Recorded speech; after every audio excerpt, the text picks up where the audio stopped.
आप देख रहे हैं आईना सच का, सच तो यही है।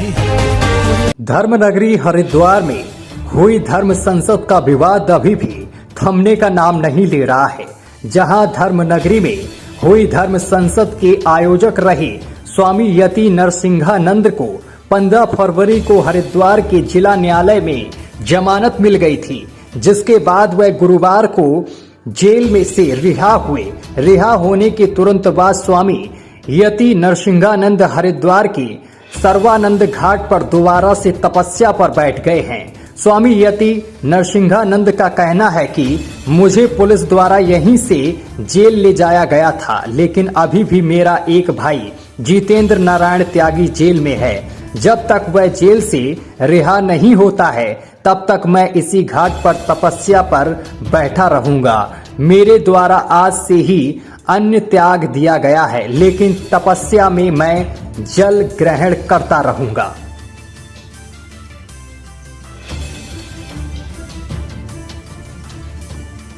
हमें मारेगा ये सारी दुनिया जानती है, मुझे मौत का डर नहीं है। लेकिन जिस अपमानजनक तरीके से हम लोगों को गिरफ्तार किया गया, धर्म की नगरी में जो हमारे साथ अधर्म हुआ, हमने कुछ भी झूठ नहीं बोला। देखिए, भाजपा की सरकार ने अपने अंतिम दिन में लव जिहाद, लैंड जिहाद, समान नागरिक संहिता, इनका अपने मैनिफेस्टो में डाल दिया। हम यही तो कह रहे हैं कि लव जिहाद हो रहा है, लैंड जिहाद हो रहा है, पहाड़ों पर मुसलमानों की जनसंख्या बढ़ रही है, खतरा है, यही तो हम कह रहे हैं। और हमने क्या कहा? यही सरकार है जो खुद कुछ भी कह रही है, हम कह रहे हैं तो हमें जेल में डाला जा रहा है। ये समझ से बाहर की बात है। तो मेरी समझ में नहीं आया कि क्या हुआ है, और मुझे लगता है कि मैं मरने से नहीं डरता, लेकिन जो अपमान, जो हमें जेलों में ठनाइयों में ठूंसा गया, वो बहुत पीड़ादायक है।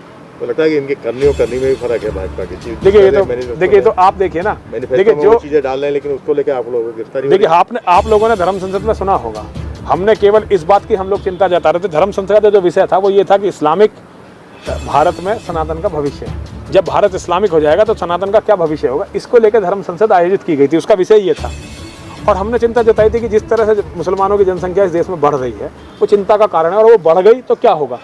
आप अगर 10 तारीख को यहाँ वोटिंग थी, अगर आप 9 तारीख का दैनिक जागरण पढ़ेंगे तो वो इसी से लास्ट पेज इसी पे छपा हुआ था कि कहाँ कहाँ कितनी जनसंख्या इन्होंने बदल दी। अगर ये चीज़ सरकार कह रही है तो सही है, हम कह रहे हैं तो गलत है। हम सरकार से मांग कर रहे हैं इस पर कदम उठाओ तो हमारी गलती है। सरकार इसका प्रयोग अपनी वोट के लिए कर रही है तो सही है। ये पीड़ा का विषय है, और मैं समझता हूँ कि जो नागरिक जागरूक हैं उन्हें इस पर आवाज़ उठानी चाहिए, उन्हें हमारे साथ होना चाहिए था। हम उन्हीं के हक के लिए लड़ रहे हैं, हमारी अपनी कोई लड़ाई नहीं थी, अपनी कोई लड़ाई नहीं है हमारा। मैं तो सन्यासी हूँ, मेरा क्या है, आज मरा कल दूसरा दिन। भंडारा होगा, आप लोग आएंगे देखेंगे।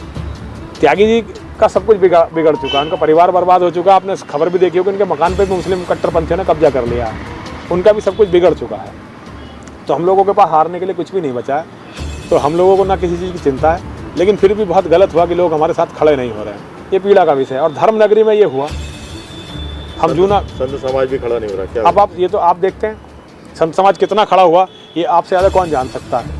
इतने दिन हम जेल में रहे, त्यागी जी जेल में आज भी हैं, किसी ने उनका नाम भी नहीं लिया। एक कैलासानंद जी महाराज को अगर छोड़ दें तो किसी ने उनका नाम भी नहीं लिया। ये उनके लिए उनका मनोबल बहुत टूटा।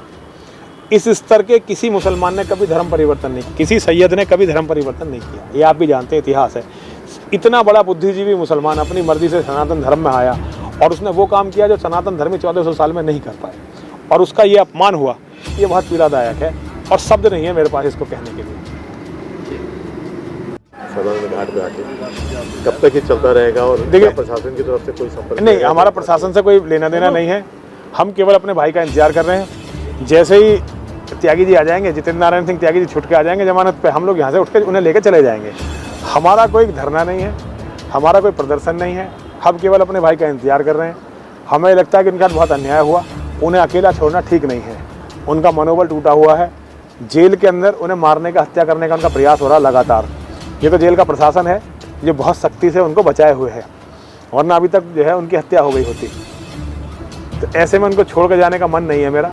जैसे ही वो जमानत पर रिहा होंगे हम उन्हें लेंगे और लेके चले जाएंगे। क्या स्थिति है उनके मामले में? देखिए, 21 तारीख को डेट लगी हुई है हाई कोर्ट में। अब हाई कोर्ट क्या करता है तो हाई कोर्ट जाने, अब कोर्ट का मामला है, हम तो कुछ कह नहीं सकते। लेकिन अन्याय बहुत हुआ है उनके साथ, बहुत अन्याय हुआ है। मतलब उन्होंने कुछ भी गलत नहीं बोला, केवल जिहादियों के दबाव में जो भीड़ यहाँ इकट्ठी हुई, जिन भीड़ ने उनकी और हमारी हत्या का ऐलान किया, उस भीड़ पे कोई मुकदमा दर्ज नहीं किया गया और हमें जेल में ठूंस दिया गया। और जेल में भी ऐसा ठूंसा गया कि जिन धाराओं में दरोगा को वहीं थाने में जमानत दे देनी चाहिए थी, उस पर हाई कोर्ट में जाना पड़ रहा। हाई कोर्ट भी जमानत देने में पता नहीं क्या इतना समय लगा रहा है जिसकी कुछ हद नहीं। तो ये अन्याय क्यों हो रहा है, कैसे हो रहा है, क्या कारण है, ये मेरी कुछ समझ में नहीं आ रहा। मैं कुछ नहीं कह सकता। क्या सारे मामलों में 21 तारीख को सुनवाई है? देखिए उनके जो भी मामले हैं उसमें 21 तारीख को सुनवाई है। अब देखते हैं क्या होता है। मुझे तो मैं ज़्यादा कोर्ट के बारे में जानता भी नहीं क्या है, लेकिन मुझे ये बताया गया कि किस तारीख को उनकी सुनवाई है। हम लोग उनकी रिहाई का इंतजार कर रहे हैं। बहुत बुरा उनके साथ हुआ है और मैं डरा हुआ भी हूँ, क्योंकि जिस तरह से हम पे मुकदमे लगा के जेल में ठूंसा गया त्यागी जी को, हमें अब कुछ बोलने में डर भी लगता है। बाकी ये है कि हुआ बहुत बुरा है उनके साथ। तो फिर आप एक तरफ तो कह रहे हैं डरे हुए भी हैं, लेकिन जिस तरह से यहाँ सार्वजनिक रूप में बैठे हुए हैं, देखिए सार्वजनिक नहीं, मैं सुरक्षा के लिए देखिए मेरा तो देखिए हमारा, और देखिए मेरा कहना नहीं है, आप गूगल पर सर्च करके देखिए, जो भी आतंकवादी पकड़ा जाता है वो हमें मारने के लिए, हमें और त्यागी जी को मारने के लिए, आप कहीं भी देख लीजिए, उसका है कि हमें मारेगा। ये सारी दुनिया जानती है। मुझे मौत का डर नहीं है, लेकिन जिस अपमानजनक तरीके से हम लोगों को गिरफ्तार किया गया धर्म की नगरी में, जो हमारे साथ अधर्म हुआ, हमने कुछ भी झूठ नहीं बोला। देखिए भाजपा की सरकार ने अपने अंतिम दिन में लव जिहाद, लैंड जिहाद, समान नागरिक संहिता, इनका अपने मैनिफेस्टो में डाल दिया। हम यही तो कह रहे हैं कि लव जिहाद हो रहा है, लैंड जिहाद हो रहा है, पहाड़ों पर मुसलमानों की जनसंख्या बढ़ रही है, खतरा है, यही तो हम कह रहे हैं।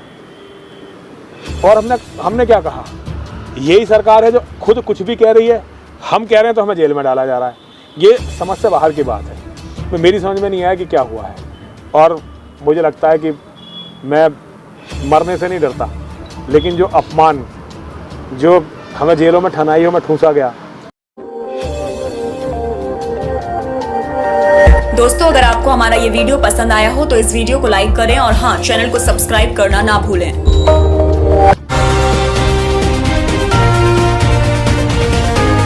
आप देख रहे हैं आईना सच का, सच तो यही है।